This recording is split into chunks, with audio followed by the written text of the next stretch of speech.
В эфире программа «Актуальное интервью», в студии Юлия Великодная. Сегодня мы будем говорить о развитии авиационной отрасли в республике с министром транспорта и дорожного хозяйства Якутии Александром Тарасовым. Александр Евгеньевич, здравствуйте. Здравствуйте. Расследование инцидента самолета в Якутске занималась специальная комиссия. Есть ли какие-то предварительные результаты, названы ли причины? Вы знаете, расследованием занимается Межгосударственный авиационный комитет, который приступил к работе на прошлой неделе. Я буквально встречался вчера с председателем комиссии и выяснил, что расследование будет продолжаться еще и в городе Москве. Так что это процесс такой долгий будет, наверное, и детально разобран по всем аспектам работы ОВД, аэропорта и авиакомпании. Предварительных причин пока не названы? Нет.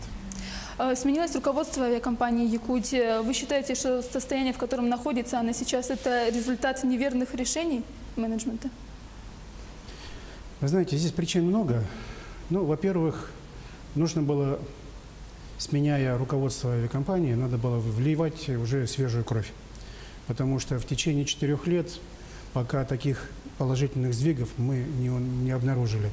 Ну и еще тут здесь можно сказать, что Ольга Николаевна, она приложила максимум усилий для того, чтобы удержать компанию на том уровне, на котором она сегодняшний день есть, не давая опускаться еще глубже ей. И сегодня я надеюсь, что мы начнем работать над теми замечаниями, которые обнаружила Росавиация. Акт еще не подписан, но устраняя это, мы дальше начнем двигаться вперед. Новым руководителем авиакомпании «Якутия» назначен Владимир Горбунов. Насколько он знает состояние авиакомпании и какие задачи ставятся перед новым руководителем? Ну, Владимир Горбунов – это, в принципе, это якутский авиатор. Работал он когда-то в Неринге и знает состояние дел, потому что его мы ознакомили, прежде чем он согласился на эту работу. Он понимает всю ответственность. С сегодняшнего дня он приступил работать уже в Москве. Это посещение конструкторского бюро Ильюшина по самолетам Ил-114. Это работа с ГСС, это работа по дальнейшей эксплуатации суперджетов. То есть он уже приступил к своей полной работе. А задача какая стоит? Ну, во-первых, это нужно будет нам все-таки заняться над теми замечаниями, ошибками, которые допущено было прежним руководством, и дальше уже выправлять финансовое положение этой авиакомпании. Вы сказали, что начало знакомство с воздушными судами, и вот как раз-таки ведь именно из-за нехватки судов были длительные задержки рейсов. Вот здесь какие-то решения будут приняты? Да, ну тут, наверное, надо будет пересматривать все расписание, потому что расписание было составлено, видимо, таким образом, что никто, наверное, не подумал о том, что нужно еще когда-то их ремонтировать, когда-то нужно будет их менять, двигатели там, и так далее, и так далее. То есть техническое обслуживание. Это было, видимо, не согласовано, и расписание было составлено без учета всех вот этих вот нюансов. А вот в связи с тем, что еще одно судно вот сломано, будут какие-то задержки? Могут быть?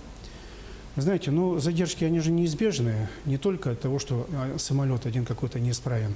Это же метеоусловия, это выдерживание графика оборота, это работа всех служб, и в том числе менеджмента авиакомпании. Но я думаю, что нужно будет с зимнего расписания пересматривать всю чартерную программу для того, чтобы избежать вот такие вот задержки на внутреннем расписании. Александр Евгеньевич, как вы видите обновление парка воздушных судов? Ну, вы знаете, мы над этой темой уже работаем очень давно. В связи с тем, что долгое время авиационная промышленность России не смогла нам предоставить воздушные суда на замену самолетов Ан-24, Ан-26, малой авиации. И сегодня мы работаем над тем, чтобы поработать на замену этих воздушных судов с конструкторским бюро это Ильюшина по самолету Ил-114. Мы обратились в это КБ. Кстати, Владимир Павлович Горбунов на сегодняшний день посетит это КБ, чтобы проговорить вопросы, которые связаны с эксплуатацией этих самолетов на грунтовых аэродромах нашей Северной Республики.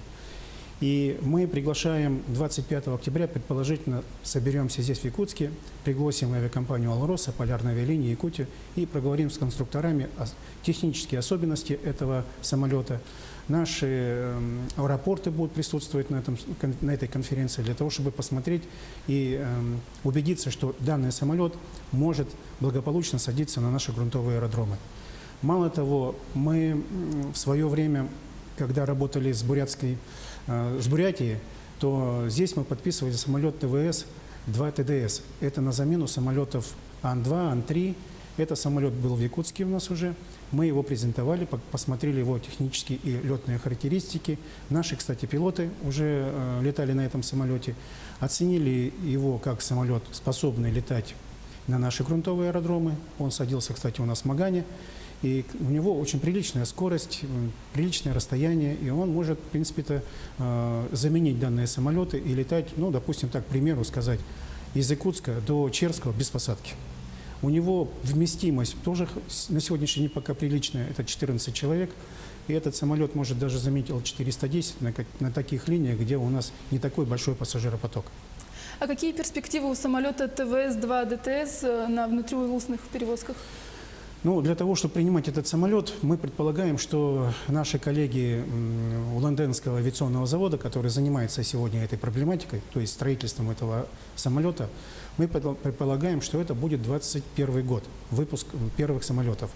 И на сегодняшний день нам нужно будет готовить в республике авиационные площадки для приема этого самолета.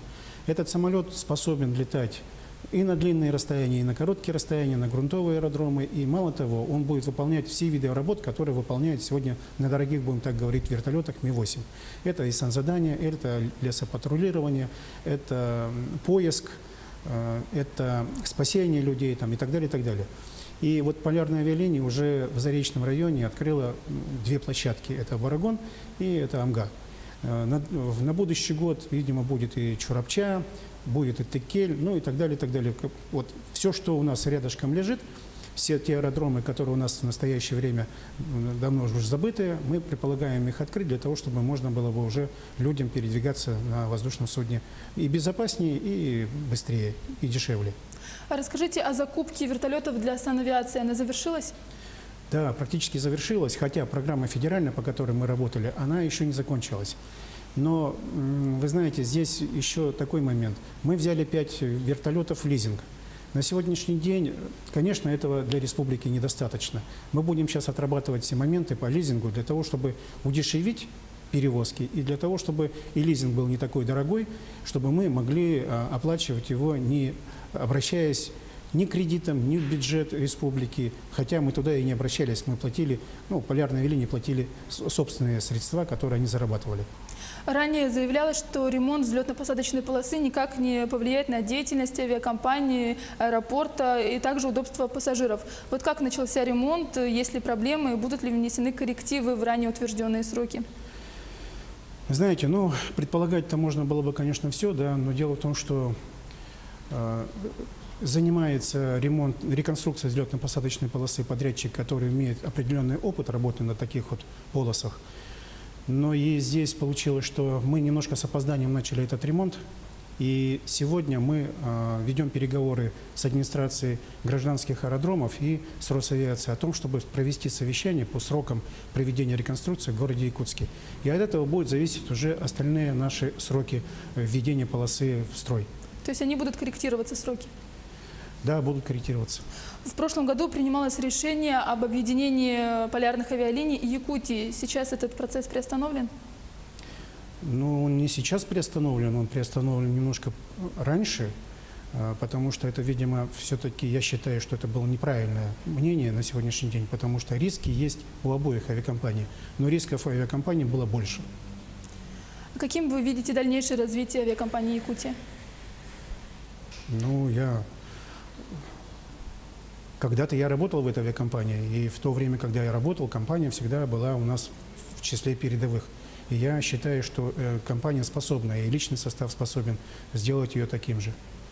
Недавно Минтранс России обнародовал масштабные планы модернизации и расширения магистральной инфраструктуры в России, в том числе удаленных аэропортов. Как в этой связи будет вестись работа по реконструкции северных аэропортов? Ну, работа в настоящее время идет сейчас у нас на согласованиях документов в Министерстве финансов, Министерстве экономики России. Как только будут утверждены эти документы, так значит и с 2019 года предполагаем, что приступят к работе. Александр Евгеньевич, спасибо за беседу, что пришли к нам в студию. Я напомню, вы смотрели программу «Актуальное интервью». Мы говорили о развитии авиации в республике. Всего доброго и до встречи в эфире.